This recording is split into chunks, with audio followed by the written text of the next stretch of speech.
میرے عزیز دوستو، آج ہم آپ کو جنگ بدر کا واقعہ بتانے والے ہیں۔ امید ہے آپ کو جنگ بدر کا یہ پورا واقعہ ضرور پسند آئے گا۔ حضور پرنور نبی کریم صلی اللہ تعالی علیہ وسلم اپنے 313 صحابہ کرام رضی اللہ تعالی عنہ کے ساتھ سن 2 ہجری میں مدینہ شریف سے بدر کے مقام پر پہنچے، جہاں کفار مکہ کے ساتھ جنگ بدر کا مشہور واقعہ رونما ہوا۔ جب آپ لوگ بدر کے مقام پر پہنچے تو رات ہو چکی تھی۔ اس وقت عرب کے قائم کردہ عقائد کے تحت یہ طے پایا گیا کہ صبح جنگ ہوگی، لہٰذا رات بھر آرام کیا جائے۔ پھر ایک جانب مسلمانوں کے لشکر نے پڑاؤ ڈالا، جبکہ دوسری جانب کفار اپنے لشکر کے ساتھ ٹھہرے۔ حالانکہ اگر یہ معلوم ہو جائے کہ صبح جنگ ہونے والی ہے تو مارے خوف کے نیند کہاں آئے گی۔ صحابہ اکرام تو شہادت پانے کی خوشی میں اور جذبہ ایمانی سے سرشار ویسے بھی نہ سو سکے۔ صبح نہ جانے کس کی قسمت میں جام شہادت نوش کرنا لکھا ہو، مگر اللہ تعالیٰ نے سارے اسلامی لشکر کو سکون کی نیند مہیا کی۔ اس سے پہلے صحابہ اکرام کبھی ایسی پرسکون نیند نہ سوئے تھے۔ ادھر اللہ تعالیٰ کی قدرت کاملہ سے کفار پر رات بھر خوف طاری رہا، جس سے ان کو ساری رات نیند نہ آئی۔ پھر اللہ تعالیٰ نے مسلمانوں کے دلوں میں کفار کے لشکر کو انتہائی کم کر دیا، جبکہ کفار کے دلوں میں یہ خوف ڈال دیا جیسے وہ 313 نہ ہو بلکہ 1000 ہو۔ صبح ہوئی، حضور نبی کریم صلی اللہ تعالیٰ علیہ وسلم کی اقتداء میں سارے صحابہ اکرام رضی اللہ تعالیٰ عنہ نماز فجر ادا کرنے کے بعد نماز ادا کرتے ہی نبی کریم صلی اللہ تعالی علیہ وسلم نے سب سے کہا، اگر ایسا ہو جائے کہ اللہ رب العزت کی جانب سے 1000 فرشتے تمہیں جنگ میں ساتھ دے تو کیسا رہے گا؟ یہ سن کر صحابہ اکرام مارے خوشی کے جھوم اٹھے۔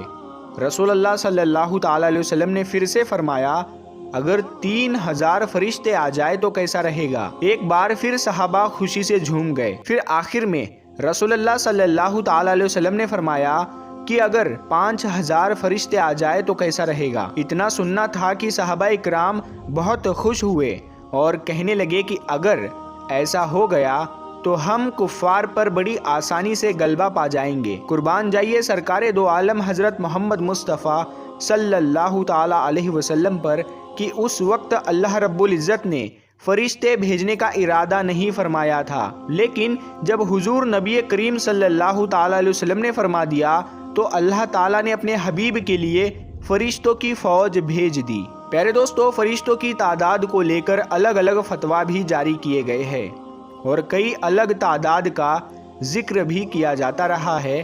ایسے میں ہمیں جتنا معلوم تھا ہم نے آپ کو بتا دیا۔ اگر آپ کو اس میں کوئی غلطی نظر آتی ہے تو کمنٹ باکس میں ضرور لکھیں۔ دوستو، ادھر جب جنگ شروع ہوئی تو اللہ تعالیٰ نے فرشتوں کو حکم دیا کہ جاؤ اور اصحاب بدر کے ساتھ جنگ میں کفار سے لڑو، اور ایسے جانا کہ تمہارے ہاتھوں میں تیر اور تلوار ہو، جنگی لباس میں جانا۔ اللہ تعالیٰ کا حکم پاتے ہی فرشتوں کی جماعت سردار ملائکہ حضرت جبرائیل علیہ السلام کی قیادت میں اصحاب بدر کے ساتھ کفار سے جنگ کرنے کے لیے آ گئے، اور یہ جنگ مسلمانوں نے فرشتوں کی غیبی مدد سے آسانی سے جیت لی۔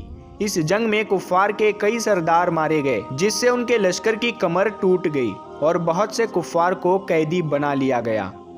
پھر جب قیدیوں کو سامنے لایا گیا تو نبی کریم صلی اللہ تعالی علیہ وسلم نے صحابہ اکرام سے پوچھا کہ ان کے ساتھ کیا کیا جائے۔ سب لوگوں نے اپنی اپنی رائے دی۔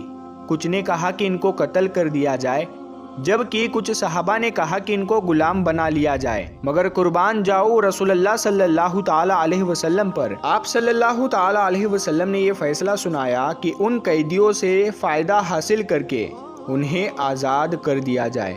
سبحان اللہ، کیا بات فرمائی ہے آپ صلی اللہ تعالی علیہ وسلم نے۔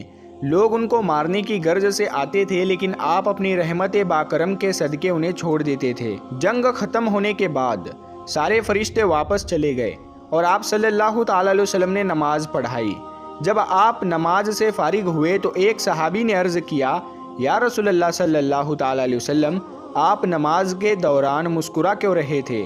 تو سرکار دو عالم حضور پاک صلی اللہ تعالی علیہ وسلم نے مسکرا کر جواب دیا، جب جنگ کے بعد جبرائیل امین علیہ السلام تمام فرشتوں کو لے کر چلے گئے تو اللہ تعالیٰ کے حکم سے آسمان پر فرشتوں نے انہیں اندر آنے سے روک دیا اور فرمایا کہ تم جس مقصد کے لیے گئے تھے اس کے بنا واپس کیسے آ گئے؟ یہ سن کر جبرائیل علیہ السلام نے فرمایا ہم تو جنگ میں صحابہ کی مدد کرنے کے لیے گئے تھے۔ پھر ان فرشتوں نے جواب دیا کہ نہیں، تم کو محمد الرسول اللہ صلی اللہ تعالیٰ علیہ وسلم کی خاطر بھیجا گیا تھا، لہٰذا جاؤ اور جب تک ان سے اجازت نہ لے لو تب تک واپس نہ آنا۔ اسی وجہ سے جبرائیل علیہ السلام میرے پاس آئے تھے اور اس وقت ہم نماز ادا کر رہے تھے۔ میں نماز میں بول نہیں سکتا تھا، اسی لیے مسکرا کر میں نے انہیں اجازت دی کہ ہاں اب تم سبھی جا سکتے ہو۔ سبحان اللہ۔ دوستو، ہم نے آپ کو جنگ بدر کا واقعہ آسان طریقے سے بتا دیا، لیکن جنگ بدر کا واقعہ صرف سننے یا خوش ہونے کے لیے نہیں ہے، بلکہ ہمیں اس سے سیکھنا چاہیے۔ آئیے ایک نظر جنگ بدر پر ڈالتے ہیں۔ جنگ بدر میں مسلمانوں کے پاس کیا کیا سامان تھا؟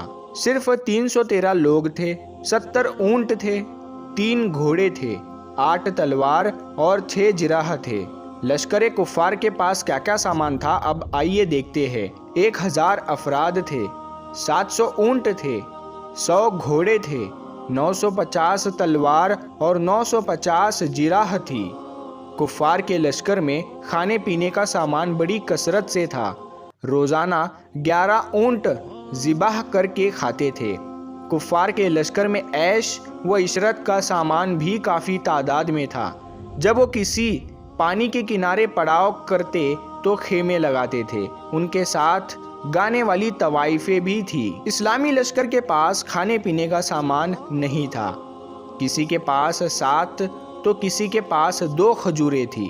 مسلمانوں کے پاس ایک بھی خیمہ نہیں تھا۔